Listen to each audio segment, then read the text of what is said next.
दोस्तों आप सभी का बहुत बहुत स्वागत है हमारे चैनल में। इस वीडियो के अंदर अभी हम लोग लूसेंट सामान्य ज्ञान इससे रिलेटेड जो है इम्पोर्टेंट 40+ क्वेश्चन जो है इस वीडियो में देखने वाले हैं, जो कि आपके आने वाले एग्जाम से railway, group D, SSC, UP police, लेखपाल और आने वाले सभी प्रतियोगिता परीक्षा के लिए काफ़ी इम्पोर्टेंट है।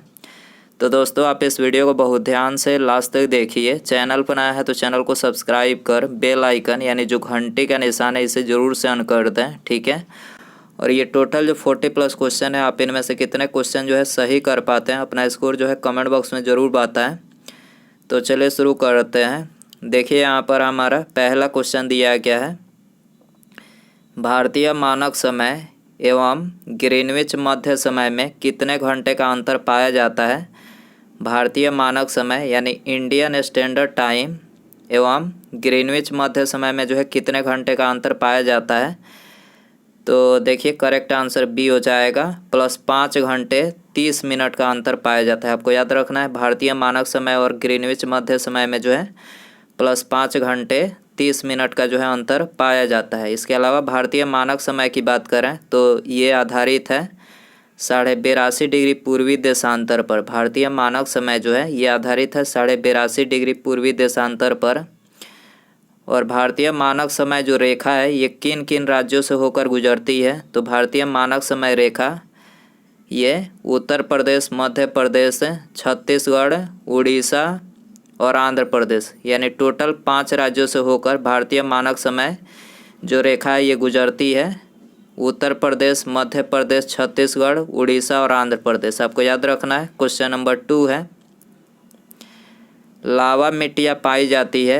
लावा मिट्टियाँ पाई जाती है तो ये मालवा पठार में पाई जाती है। करेक्ट आंसर सी हो जाएगा। इसके अलावा मिट्टियों से रिलेटेड जो क्वेश्चन एग्जाम में पूछे जाते हैं वो यहाँ पर हमने लिख रखे हैं। देखिए पहला दिया गया है, लैटराइट मिट्टी सबसे अधिक कहाँ पाई जाती है।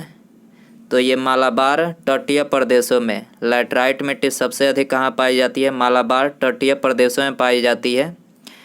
लैटराइट मिट्टी को अन्य किस नाम से जानते हैं। तो मुखरैला मिट्टी के नाम से। लैटराइट मिट्टी को जो है ये मुखरैला मिट्टी के नाम से जानते हैं। लावा के प्रवाह से किस मिट्टी का निर्माण होता है। तो काली मिट्टी का। लावा के प्रवाह से किस मिट्टी का निर्माण होता है, काली मिट्टी का निर्माण होता है। लाल मिट्टी को लाल मिट्टी का लाल रंग किसके कारण होता है, लौह ऑक्साइड के कारण जो है लाल मिट्टी का लाल रंग होता है। रेगुर मिट्टी सबसे अधिक किस राज्य में पाई जाती है, महाराष्ट्र में पाई जाती है। और रेगुर मिट्टी जो है ये कपास के उत्पादन के लिए सबसे उपयुक्त मिट्टी है। आपको याद रखना है। मिट्टी के अध्ययन को क्या कहा जाता है, मृदा विज्ञान। मिट्टी के अध्ययन को क्या कहा जाता है, मृदा विज्ञान कहा जाता है। भारत के उत्तरी मैदानों में किस प्रकार की मिट्टी पाई जाती है, जलोढ़ मिट्टी। भारत के उत्तरी मैदानों में जलोढ़ मिट्टी जो है पाई जाती है। भारत की सबसे महत्वपूर्ण मिट्टी कौन सी है, जलोढ़ मिट्टी। जलोढ़ मिट्टी भारत की सबसे महत्वपूर्ण मिट्टी है। पुरानी जलोढ़ मिट्टी को अन्य किस नाम से जाना जाता है, बांगर के नाम से। पुरानी जलोढ़ मिट्टी को अन्य किस नाम से जाना जाता है, बांगर के नाम से जाना जाता है।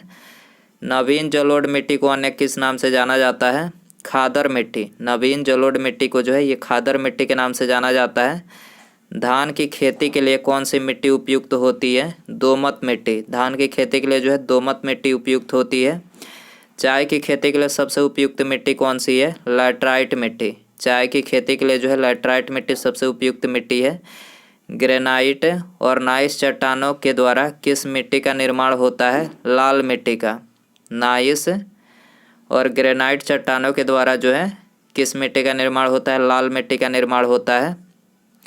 भारत में लाल मिट्टी का विस्तार सबसे अधिक कहाँ है। तो ये आंध्र प्रदेश और तमिलनाडु में है।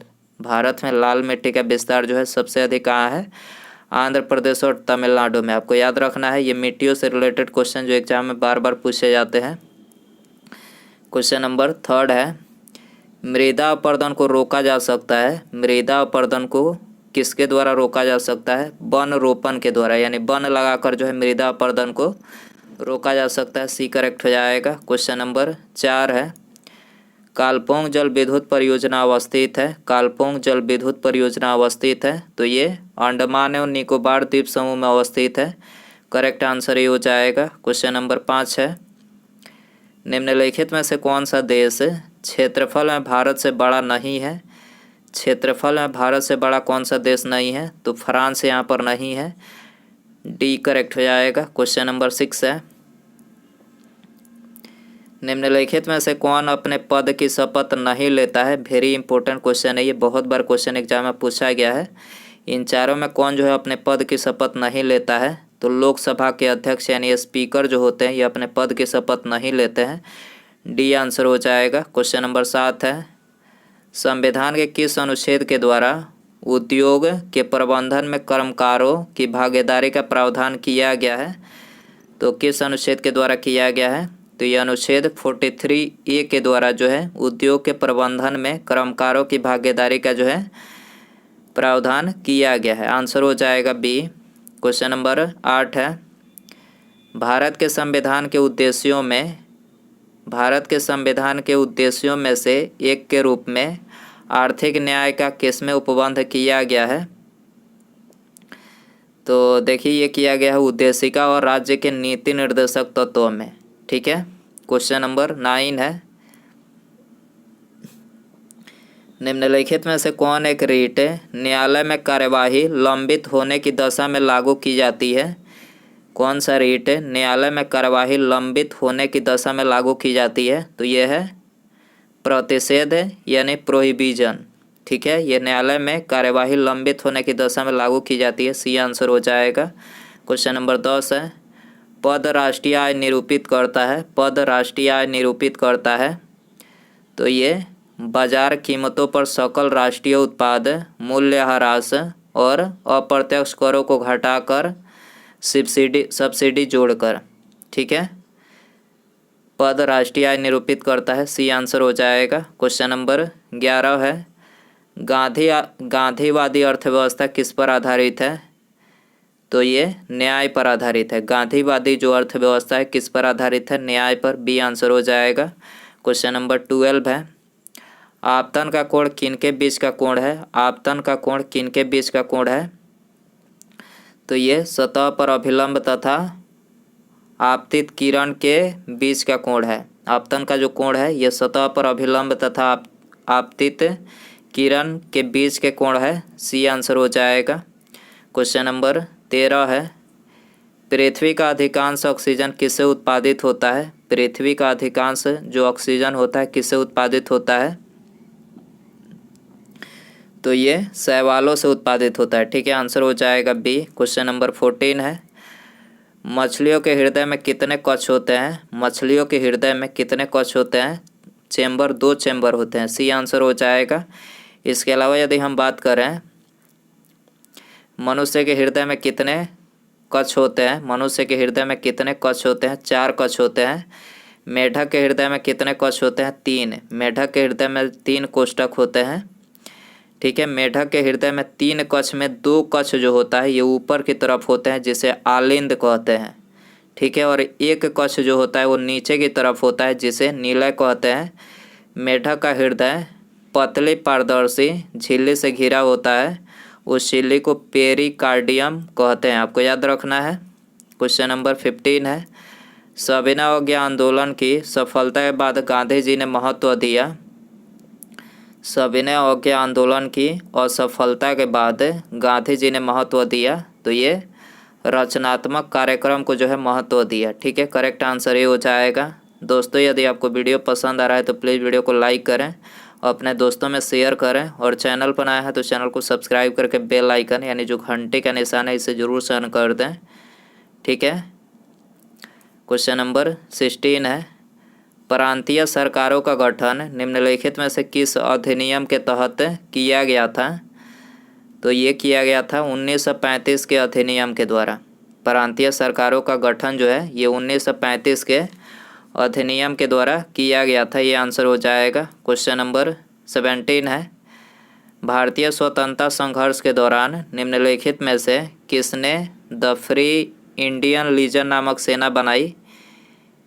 किसने बनाई थी? सुभाष चंद्र बोस ने, ठीक है। भारतीय स्वतंत्रता संघर्ष के दौरान जो है द फ्री इंडियन लीजन नामक सेना किसने बनाई थी? सुभाष चंद्र बोस ने बनाई थी, करेक्ट आंसर सी हो जाएगा। क्वेश्चन नंबर 18 है, भारतीय स्वाधीनता विधेयक को राजकीय स्वीकृति कब प्राप्त हुई? भारतीय स्वाधीनता विधेयक को राजकीय स्वीकृति कब प्राप्त हुई? तो ये 18 जुलाई 1947 को प्राप्त हुई। आंसर हो जाएगा ऑप्शन ए। क्वेश्चन नंबर 19 है, भारत में कुल कितने मंदिर हैं? भारत में कुल कितने मंदिर हैं? तो देखिए ये तो सही बता पाना नामुमकिन है, लेकिन अनुमान के मुताबिक यदि देखा जाए तो भारत में 10 लाख से भी ज़्यादा मंदिर हैं। अनुमान के मुताबिक आपको याद रखना है, 10 लाख से ज़्यादा मंदिर हैं भारत में। सबसे पुरानी स्मृति कौन सी है? सबसे पुरानी स्मृति कौन सी है? मनु स्मृति सबसे पुरानी स्मृति है। आंसर हो जाएगा ये। निम्नलिखित में से कौन सा धर्म विश्व विनाशकारी प्रलय की अवधारणा में विश्वास नहीं करता? तो करेक्ट आंसर बी हो जाएगा। जैन धर्म जो है ये विश्व विनाशकारी प्रलय की अवधारणा में जो है विश्वास नहीं करता है। 22 है, वासुदेव कृष्ण की पूजा सर्वप्रथम किसने प्रारंभ की? वासुदेव कृष्ण की पूजा सबसे पहले किसने प्रारंभ की थी? भागवतों ने जो है प्रारंभ की थी। आंसर हो जाएगा ये। वह कौन सा पुर्तगाली गवर्नर था जिसने भारत में 1511 में कृष्णदेव राय के साथ मित्रता संधि की थी? कौन सा पुर्तगाली गवर्नर था? तो ये था अल्बुकर्क। ठीक है, आंसर हो जाएगा बी। क्वेश्चन नंबर 24 है, बिहार में सोमेश्वर की पहाड़ी किस जिले में स्थित है? बिहार में सोमेश्वर की पहाड़ी किस जिले में स्थित है? चंपारण में स्थित है। सी आंसर हो जाएगा। क्वेश्चन नंबर 25 है, कौन सा हार्मोन लड़ो और उड़ो हार्मोन कहलाता है? वेरी इंपॉर्टेंट, कौन सा हार्मोन लड़ो और उड़ो हार्मोन कहलाता है? तो ये एड्रेनलिन कहलाता है। ठीक है, आंसर हो जाएगा बी। 26 है, स्त्रियों में रजोनिवृत्ति के पश्चात निम्नलिखित में से किस हार्मोन का उत्पादन समाप्त हो जाता है? स्त्रियों में रजोनिवृत्ति के पश्चात किस हार्मोन का उत्पादन समाप्त हो जाता है? तो ये प्रोजेस्टेरॉन और टेस्टोस्टेरोन हार्मोन का जो है उत्पादन समाप्त हो जाता है। तो यहाँ पर ए और सी दोनों करेक्ट हो जाएगा। टेस्टोस्टेरोन की बात करें तो ये एक पुरुष सेक्स हार्मोन है, पुरुषों में पाया जाने वाला सेक्स हार्मोन है टेस्टोस्टेरोन, आपको याद रखना है। ग्लेशियर में बर्फ़ हमेशा कहाँ से पिघलता है? ग्लेशियर में बर्फ़ हमेशा कहाँ से पिघलता है? तो ये सबसे निचले स्तर से पिघलता है। बी आंसर हो जाएगा। क्वेश्चन नंबर 28 है, फ़ारेनहाइट स्केल पर पानी का क्वथनांक क्या है? फ़ारेनहाइट स्केल पर पानी का क्वथनांक क्या है? 212 डिग्री फ़ारेनहाइट है। आपको याद रखना है, पानी का क्वथनांक फ़ारेनहाइट पर 212 डिग्री फ़ारेनहाइट है। बी आंसर हो जाएगा। भारत अपनी आवश्यकता से अधिक उत्पादन करता है। भारत जो है आवश्यकता से अधिक उत्पादन करता है किसका? चाय का करता है। ये आंसर हो जाएगा। भारतीय कृषि में निम्न उत्पादकता का कारण है। तो देखिए मतलब भारतीय कृषि में कम उत्पादन किसके कारण से होता है? तो ये होता है आवश्यकता से अधिक लोगों का कृषि कार्य में लगा रहना, जोत का छोटा आकार और उत्पादन की पिछड़ी तकनीक यानी पुरानी तकनीक, यानी इन तीनों कारणों की वजह से जो है भारतीय कृषि में जो है उत्पादन जो है कम होता है। तो आंसर हो जाएगा डी, उपर्युक्त सभी।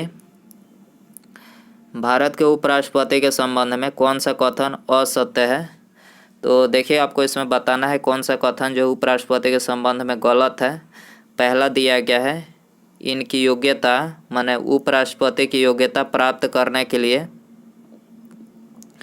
प्रत्याशी की आयु कम से कम 35 वर्ष होनी चाहिए। तो देखिए ये तो करेक्ट है, बिल्कुल 35 वर्ष होने चाहिए उपराष्ट्रपति बनने के लिए। उपराष्ट्रपति राज्यसभा का सभापति होता है, ये भी करेक्ट है। उपराष्ट्रपति जो होते हैं ये राज्यसभा के सभापति होते हैं। तीसरा दिया गया है, उपराष्ट्रपति का चुनाव भारत के राष्ट्रपति करते हैं। तो देखिए ये गलत है, उपराष्ट्रपति का चुनाव भारत के राष्ट्रपति नहीं करते हैं। यहाँ पर तीसरा ही करेक्ट है। भारत के प्रथम उपराष्ट्रपति डॉक्टर एस राधाकृष्णन थे, ये भी यहाँ पर करेक्ट है। तो यहाँ पर उपराष्ट्रपति के संबंध में तीसरा ऑप्शन गलत है, जो कि गलत पूछा गया था। तो सी आंसर हो जाएगा। वीडियो कॉन्फ्रेंसिंग हेतु निम्नलिखित में से कौन सा डिवाइस अनिवार्य है? वीडियो कॉन्फ्रेंसिंग हेतु कौन सा डिवाइस अनिवार्य है? तो वेब कैम। ठीक है, वेब कैम जो है अनिवार्य है। जंतु जगत का सबसे बड़ा समूह जिसमें कीड़े मकोड़े भी शामिल हैं कौन है? तो ये है आर्थ्रोपोडा। ठीक है, आर्थ्रोपोडा, जिसमें कीड़े मकोड़े शामिल है। ये जंतु जगत का सबसे बड़ा समूह है। डी आंसर हो जाएगा। 34 है, मक्का में सफ़ेद कली किस तत्व की कमी से होती है? मक्का में सफ़ेद कली किस तत्व की कमी से होती है? तो ये जिंक की कमी से होती है। बी आंसर हो जाएगा। 35 है, आपातकाल में किसी राज्य विधानसभा की अवधि बढ़ाई जा सकती है? आपातकाल में किसी राज्य विधानसभा की अवधि बढ़ाई जा सकती है? तो ये संसद के द्वारा बढ़ाई जा सकती है। बी आंसर हो जाएगा। संविधान का कौन सा संशोधन एक व्यक्ति को दो या दो से अधिक राज्यों का राज्यपाल नियुक्त करने का अधिकार देता है? तो ये कौन सा संशोधन है? तो ये भारतीय संविधान का 7वां संशोधन जो है एक व्यक्ति को 2 या 2 से अधिक राज्यों का जो है राज्यपाल नियुक्त करने का अधिकार देता है। तो आंसर हो जाएगा डी। 37 है, भारत में राष्ट्रीय आय यानी नेशनल इनकम का आकलन करने वाली संस्था है। तो भारत में राष्ट्रीय आय जो है किसके द्वारा इसका आकलन किया जाता है? केंद्रीय सांख्यिकी संगठन के द्वारा। ठीक है, आंसर हो जाएगा डी। इसके अलावा यदि बात करें केंद्रीय सांख्यिकी संगठन की, तो इसकी स्थापना 2 मई सन 1951 को हुई थी। इसका मुख्यालय नई दिल्ली भारत में है। निम्नलिखित में से किसके अंतर्गत है भारत में सर्वप्रथम सर्वोच्च न्यायालय की स्थापना हुई थी? तो भारत में सबसे पहले सर्वोच्च न्यायालय की स्थापना जो है रेगुलेटिंग एक्ट 1773 के अंतर्गत तो हुई थी। ये आंसर हो जाएगा। क्वेश्चन नंबर 39 है, संतृप्त हाइड्रोकार्बन का उदाहरण है। संतृप्त हाइड्रोकार्बन का उदाहरण है एल्केन श्रेणी के सदस्य। एल्केन श्रेणी के सदस्य संतृप्त हाइड्रोकार्बन के उदाहरण है। ये आंसर हो जाएगा। क्वेश्चन नंबर 40 है, किस गवर्नर जनरल के समय शेरशाह सूरी मार्ग का नाम बदलकर जीटी रोड कर दिया गया? तो किसके समय में किया गया था? लॉर्ड ऑकलैंड के समय में शेरशाह सूरी मार्ग का नाम बदलकर जो है जीटी रोड कर दिया गया था। बी आंसर हो जाएगा।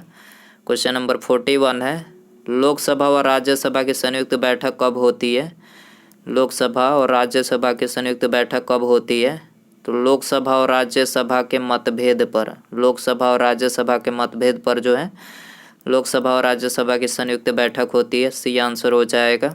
उसके बाद यहाँ पर हमारा अगला क्वेश्चन है, निकोबार शब्द का अर्थ क्या है? Very important question. निकोबार शब्द का अर्थ क्या है? तो नग्न लोगों की भूमि। निकोबार शब्द का अर्थ है नग्न लोगों की भूमि। आंसर हो जाएगा बी। तो दोस्तों ये था लूसेंट सामान्य ज्ञान के इंपॉर्टेंट 40+ क्वेश्चन। आई होप कि ये वीडियो पसंद आया रहेगा। पसंद आया तो प्लीज़ वीडियो को लाइक करें, अपने दोस्तों में शेयर करें। चैनल पर आया है तो चैनल को सब्सक्राइब करके बेल आइकन यानी जो घंटी का निशान है इसे जरूर ऑन कर दें। ठीक है, मिलते हैं अगले वीडियो में। नमस्कार, जय हिंद, जय भारत।